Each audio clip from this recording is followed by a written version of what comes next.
Permisi Bu, mau nanya ruang sekretaris di mana ya Bu ya? Karyawan baru ya? Kelihatan dari jalannya. Yaudah, ke lift sana. Ya, maksudnya. Awas, salah ruangan.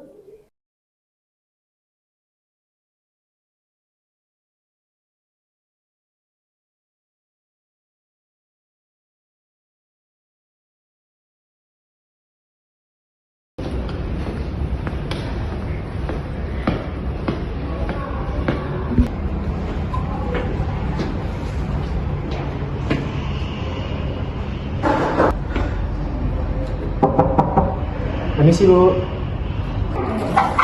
Ada apa? Oh, kamu anak baru itu. Yaudah, saya antar ke tempat karyawan yang lain biar gak disambutnya terus. Halo semuanya, kenalin ini Arion yang katanya daerahnya ada wisatanya. Coba kenalin dirimu kalau nggak malu. Selamat pagi semuanya. Perkenalkan, nama saya Arion Pratama. Saya dari Gunung Lestari yang ada wisata Pantai Mengkilap. Salam kenal semuanya.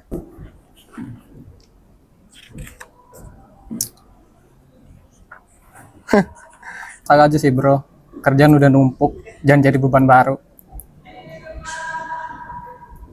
Duh, kayak gini mah HR mah makin lama rekrutmen makin nggak bener nih. Udah, kamu orang gak usah lebay. Toh, dulu pas pertama kali masuk kantor kan pernah.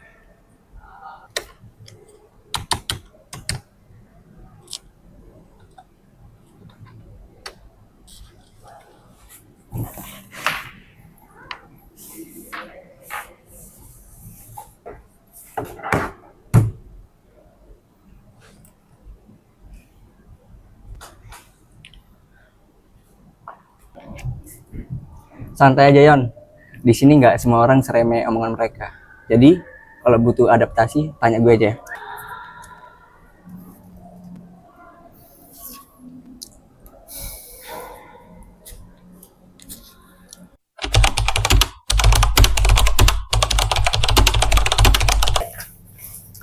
Nah Yon, kalau kerja itu nggak usah selalu di kantor. Kerja nyantai di kantin juga bisa. Oh gitu ya Bang ya? Ayo.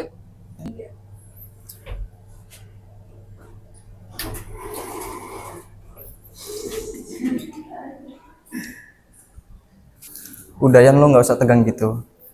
Kita sambil ngopi aja. Biasanya banyak kok di sini yang ngerjain. Oh gitu ya Bang ya? Iya.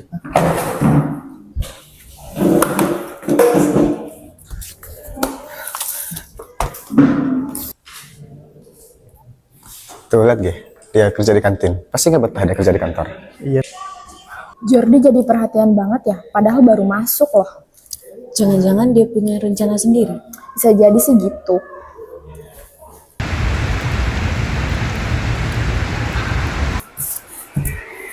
Nah, anak baru, nih kerjaan buat lo. Sore ini harus dikerjain juga ya. Sekarang Bang? Iya dong.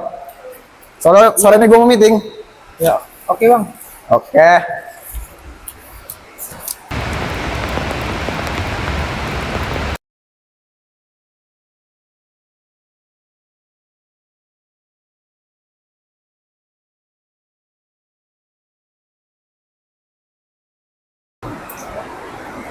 Nih, anak baru, kerjain tugasnya, nggak pakai lama.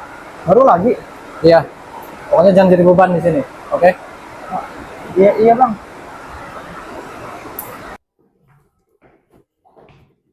Permisi Bu, ini anak baru yang saya bawa. Sekarang kamu duduk. Ya, makasih Bu. Permisi ya Bu. Kamu Arion ya, anak baru. Iya Bu. Maaf saya baru memperkenalkan diri. Iya, nggak apa-apa. Saya udah tahu apa hasil kamu. Lanjutkan ya. Iya Bu, terima kasih.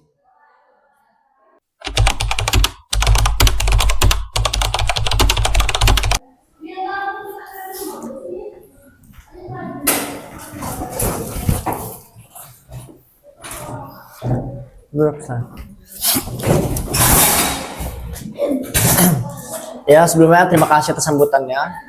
Saya tahu perusahaan kalian sedang dalam posisi yang sangat menantang dan saya pengen mendengar itu apa alasan kita untuk berkolaborasi ke depan.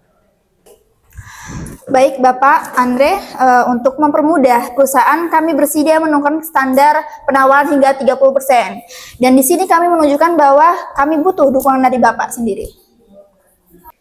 Ini tapi dari data profit yang kamu tunjukin ini jujur aja ini bukan pola perusahaan yang fleksibel, tapi pola perusahaan yang terdesak gitu. Tidak, maksud kami ingin menunjukkan fleksibilitas Pak.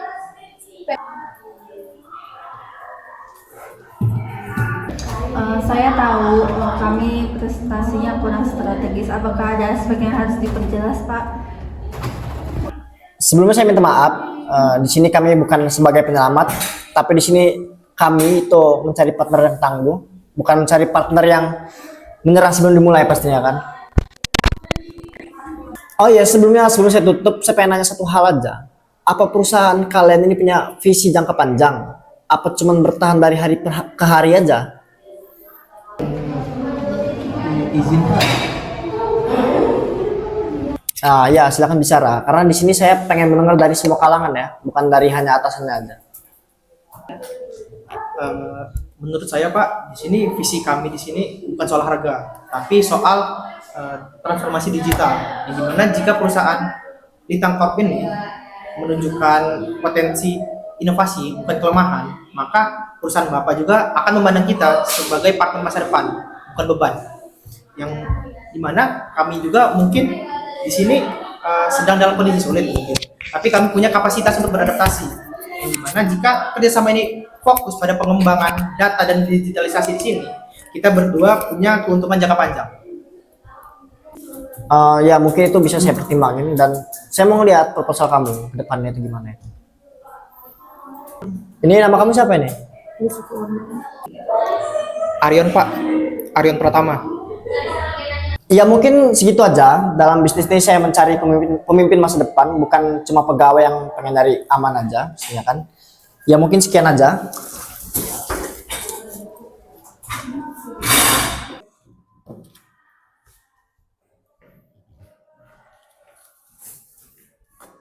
Bagus sekali Arion. Siapkan proposalnya malam ini dan minggu depan kita akan rapat kembali. Bro, kayaknya bakal banyak yang gak suka sama lo ini.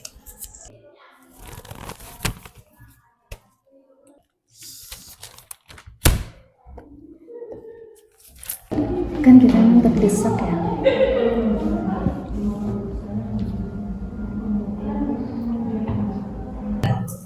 Kamu anak baru, sok tahu. Iya, palingan juga dia ini cuma hoki.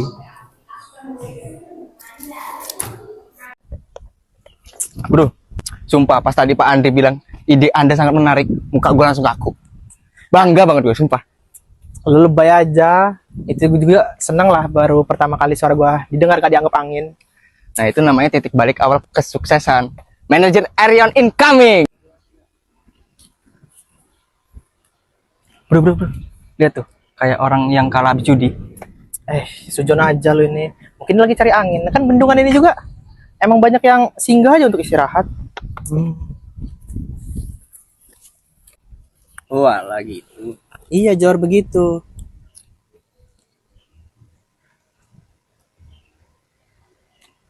Jam istirahat ya. Tempat ini emang bagus untuk bersantai. Iya Pak, lagi santai.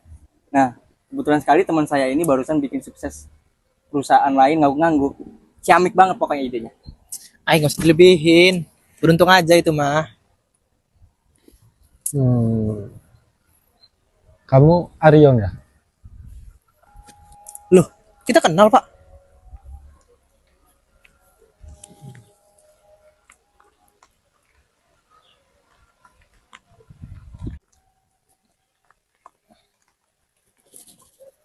Dulu kamu pernah bilang sesuatu.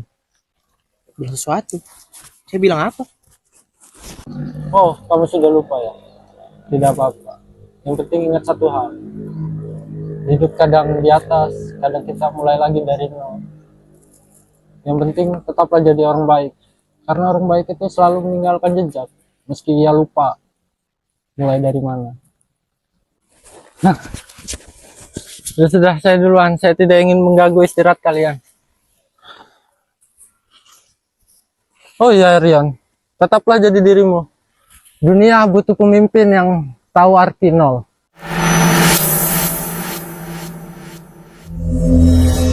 Mana lagi orang ini? Di sekitar sini kok nggak ada. Oh, pasti di situ, Ding.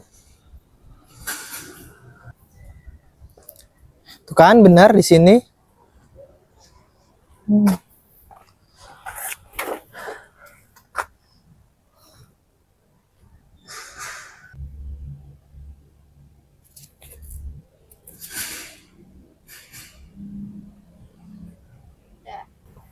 Bro, istirahat dulu lah baca bukunya. Baca buku terus. Masuk dalam buku nanti lo. Kalau lu nggak dateng ya, gue bisa nyampe besok ini terjebak dalam dunia buku. Baca buku apa sih lo? Kayaknya berat banget. Stoik. Stoik. Tentang apa itu?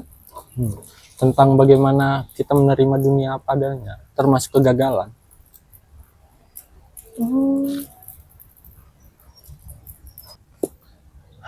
Lo tahu Arion, di filsafat stoik ini ada satu hal yang membuat gue berpikir keras.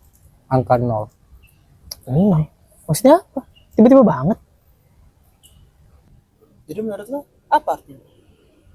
Nol itu bukan akhir. Nol itu ruang kosong, ruang di mana tempat kita bisa tumbuh. Orang yang berani kembali ke angka nol, itu dipastikan dia bisa memimpin. Karena dia tidak takut akan gengsi dan ketakutan. Menurut gua, hidup mulai dari situ.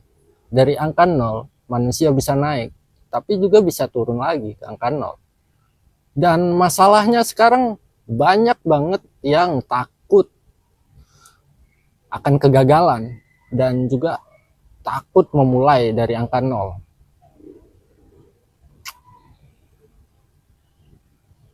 Dan Yon, lu itu kayak angka nol, tenang, sederhana, tapi banyak ruang untuk tumbuh. Berkas aset perusahaan. Ah iya, siapa yang bawa harus dicek sekarang ini.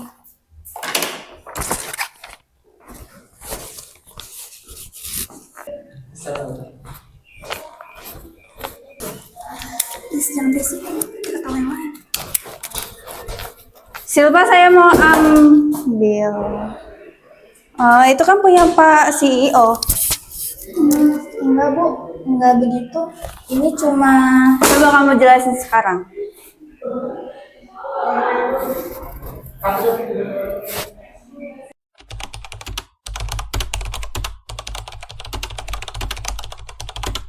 Selamat siang semua.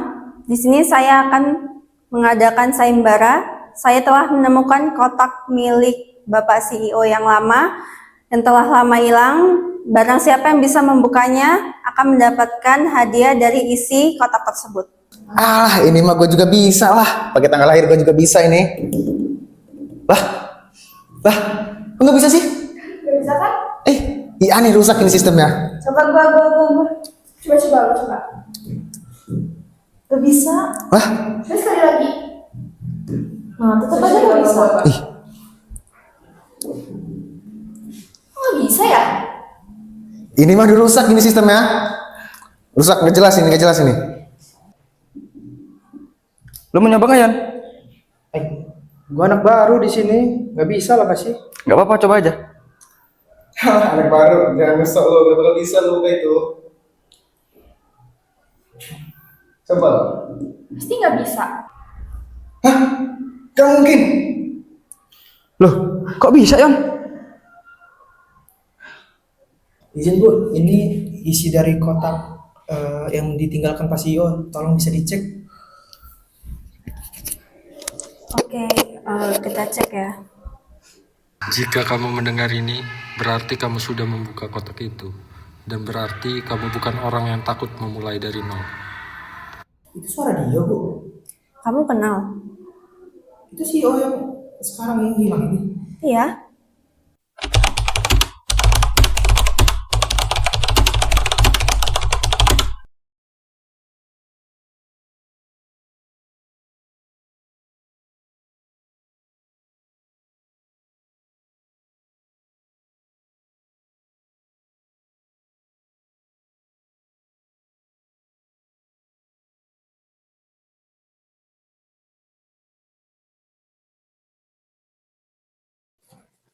Ternyata engkau CEO perusahaan ini.